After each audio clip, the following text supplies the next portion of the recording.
If you're over 70 and a half years old and you're going to make a contribution to a nonprofit organization, I recommend doing so through a qualified charitable distribution. And what that does is if you do that direct rollover from your IRA to the charitable organization, you do not have to treat that distribution as taxable income.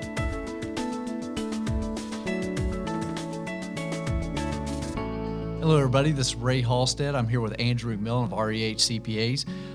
Andrew, wanted to talk a little bit about charitable contributions out of an IRA for folks who are 70 and a half and older. From what I understand, there's some pretty good benefits to doing that, and I was going to see if you could kind of go into that for everybody, just to inform them on what's possible.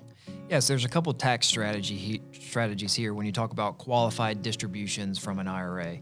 So if you're 70 and a half years old and you're taking a standard deduction on your tax return, you probably want to look at making a qualified charitable distribution to your local charity or church if you choose to do a contribution for the year, because you're not getting the tax benefit if you're taking a standard deduction on your tax return. The standard deduction, I guess that this has become a really big thing in the past couple of years because the Trump administration increased the standard deduction so much that a lot of retired folks, they don't even itemize anymore. They made that standard deduction so high that they don't even itemize anymore. Correct. A lot of people are taking the standard deduction now. So again, if you're over 70 and a half years old and you're going to make a contribution to a nonprofit organization, I recommend doing so through a qualified charitable distribution. And what that does is if you do that direct rollover from your IRA to the charitable organization, you do not have to treat that distribution as taxable income. So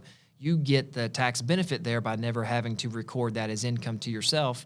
So it's a workaround where you can still get the benefit of making that charitable contribution. So it's a really great tax strategy for individuals, again, that are over 70 and a half years old and take a standard deduction on their tax return. Yeah, and another one of the big benefits of it is normally you have what's called required minimum distributions that these folks need to make every year. It was suspended for 2020, but in most years, and probably in 2021, it'll probably come back again, where you have your required minimum distribution. Those qualified charitable distributions go towards that required minimum distribution. So that's another benefit, that you don't have to pull money out and give it to a charity and then pull even more out. You can have that to go towards your RMD. Yep. So again, another great strategy there. And I will kind of piggyback on this. Even if you do take an itemized tax deduction, it's still worth looking at doing one of these qualified charitable distributions, because charitable contributions deducted as an itemized tax deduction are still subject to certain income levels. So long story short, you just may not be getting the full benefit of your charitable contributions. So if you're over 70 and a half, it's definitely worth. Yeah, I think it's a great strategy, and also what they do have to make sure is that it goes directly to your finance. You can't just pull the money out of the IRA and then give it. You got to have it. Yeah, there's a process. There's a process. So get with your financial advisor and make sure that that's done properly.